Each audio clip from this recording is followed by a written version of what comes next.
9 times out of 10, when a student is struggling to read notes on the staff, I can trace it back to one of these pre-reading skills that we didn't review enough. Hey, I'm Phoenix. I'm the tattooed piano teacher and the author of the Piano Skill Set series. Today we're talking specifically about pre-reading skills. These are skills that every student is going to need before they ever see their first note on the staff. If you don't cover all of these skills and review them, you run the risk of it affecting their ability to read notes on the staff once they get to that point. Be sure to stick around to the end of this video. I'm going to give you a general estimate of each age group and how long they should be spending on each of these skills. So before I list off the 13 pre-reading skills, let's talk about why these are so important. First of all, they establish the basics. These are foundational things that you need to understand before you can understand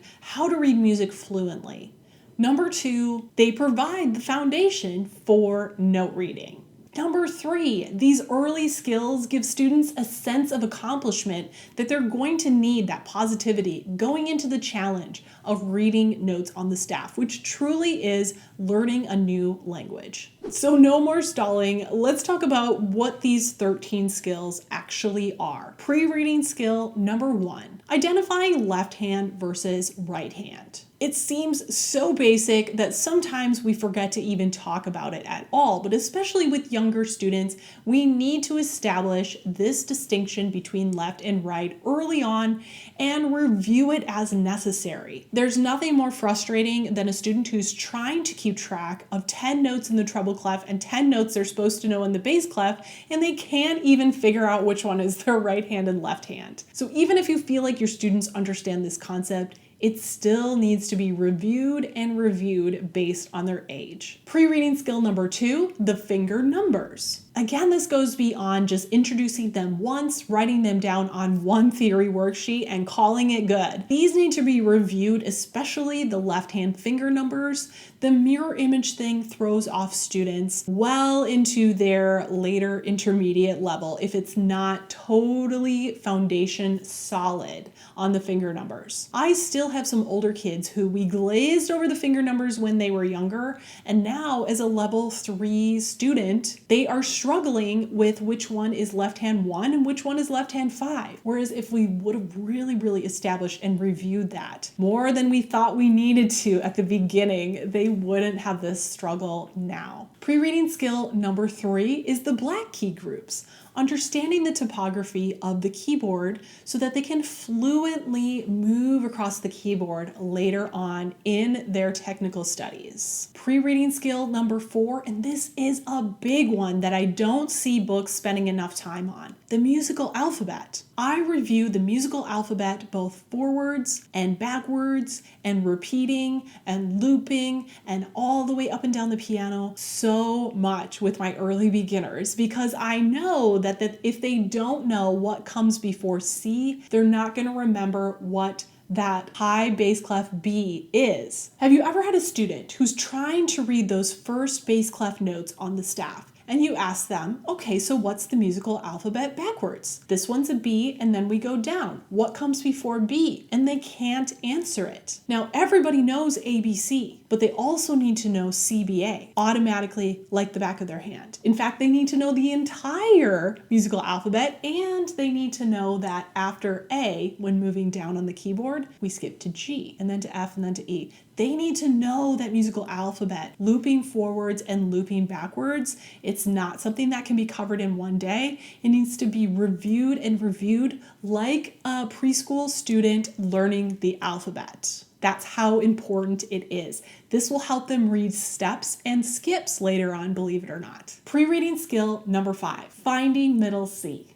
Most students come in already knowing how to do this if they've had some musical experience. But for our youngsters, we need to be asking them, where's middle C every single time? I'm sure we've all had a student who, after a couple weeks of practice, we realize at home they're playing everything on the wrong note. Either a C high up or a C down low, or they could even have their thumbs on F instead of C and not realize it. So finding middle C, crucial pre-reading skill. Pre-reading skill number 6, naming all of the white keys.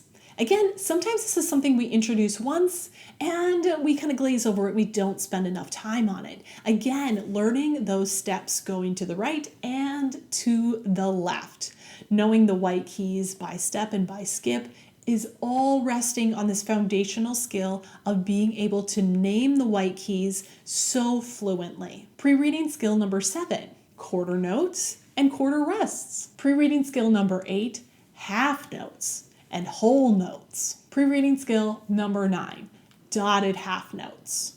Now, most method books do a pretty good job of introducing all of the note values and rest values that early students need to know, but I find that you need to review these beyond the method book. Even if you're having students copying down quarter notes, writing one beat for a couple of weeks, if you ask them 6 months from now, what is this called and how many beats does it get? If you haven't reviewed it with them every week, they probably won't know. And that's gonna really hurt their rhythm reading later on. So they really need to have this fluency with note and rest values.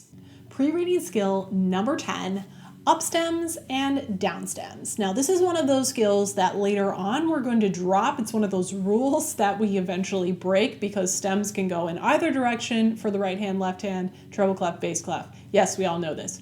But it's great to establish this as a rule for beginners until they're ready to break it. So you want to establish that up stems are right hand and down stems are left hand, and this is going to help them read off staff notation. It's going to help them read in middle C position and most of the beginner positions. And it's going to help them separate the right and left hand in their mind until they are able to take on the exceptions to the rules. Pre-reading skill number 11, steps and skips on the keys. Once they've learned the white key names, now it's time to really ingrain the idea of steps up, steps down, skips down on the keys. If they don't fully engross themselves in immediately recognizing these on the keys, then how are they ever going to recognize those patterns with notes on the staff? It needs to all incorporate now so that when they start reading on the staff, it all makes sense. Pre-reading skill number 12, up and down stepwise patterns. Now we're putting together the pattern recognition, steps on the keys, the names of the white keys, and the musical alphabet, and they're starting to incorporate all of these different parts of the brain. When you've been reading music for decades, you might not realize how many different parts of our brain we are stealing from in order to read the language of music. So before we ever get to notes on the staff, we need to combine these elements, the letters, the keys, the up, down, the step, skip. So we're combining these before ever introducing the staff so that when we do introduce the staff, again, light bulbs just go off and it just makes sense to them. And the final pre-reading skill number 13, is recognizing rhythmic patterns. So now that we've worked with steps and skips and all those letters and keys, now we need to recognize also quarter, quarter, half. Is this pattern the same as this pattern? So recognizing those rhythmic patterns. Again, this is another element that we're going to add into the mix because not only will students need to recognize up and down, skip and step patterns on the staff, they're also going to need to know if they're the same rhythm and how to play those rhythms. So those are the 13 pre-reading skills. Now, if you feel like there's a skill that I may have missed, you're probably right, and it's probably going to be included in the next video, the early reading skills, which includes things like dynamics and tempo and those sorts of things. And personally, I delay the introduction of half rests and whole rests.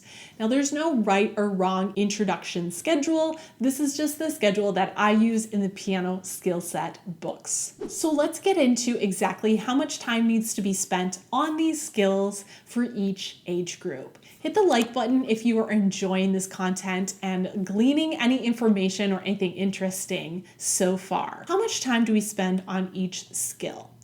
Well, as you know, adult students don't need too much review on which one is their right hand and left hand, hopefully, unless that's something they struggle with.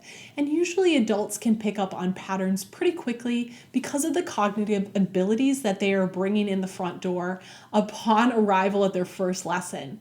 Whereas kids haven't been exposed to as many different activities, abilities, recognition and cognitive training in other parts of their life. So they are more of a clean slate and need more review on these things. So certainly age does play a difference, but I would say that no matter the age, each one of these skills needs to be introduced and reviewed at least to a certain extent.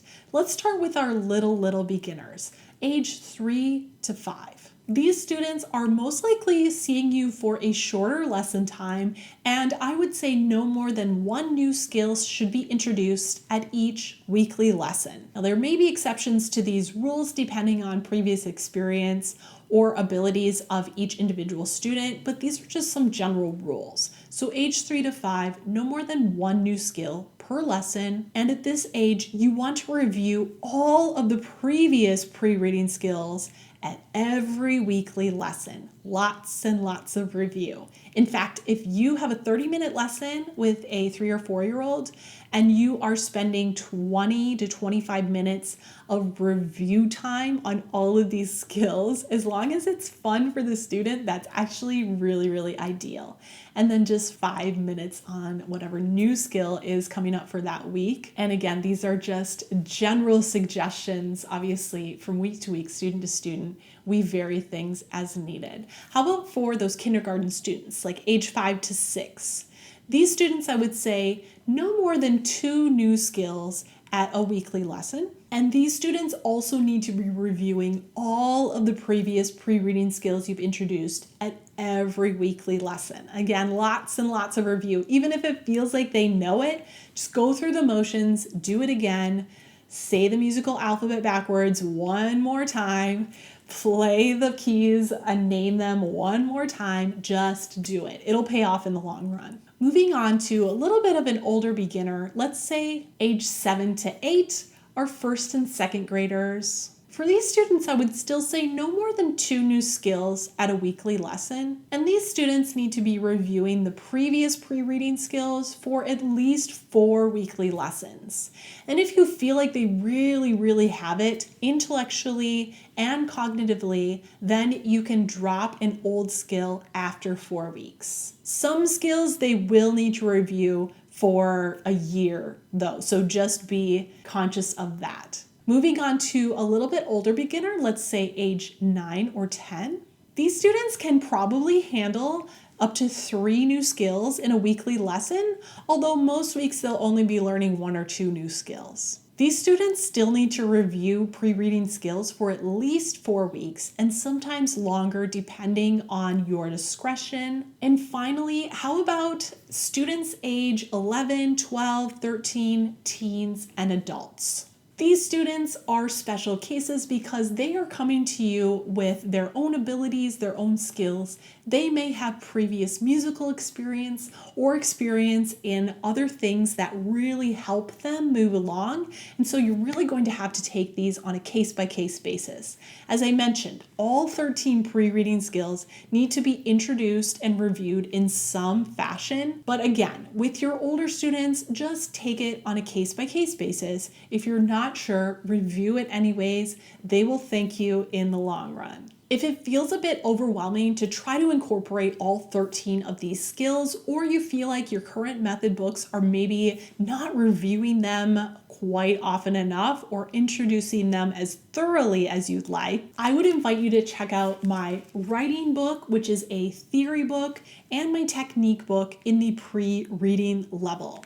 All 13 pre-reading skills are covered in these books in the order that I gave them, and they are reviewed throughout the book.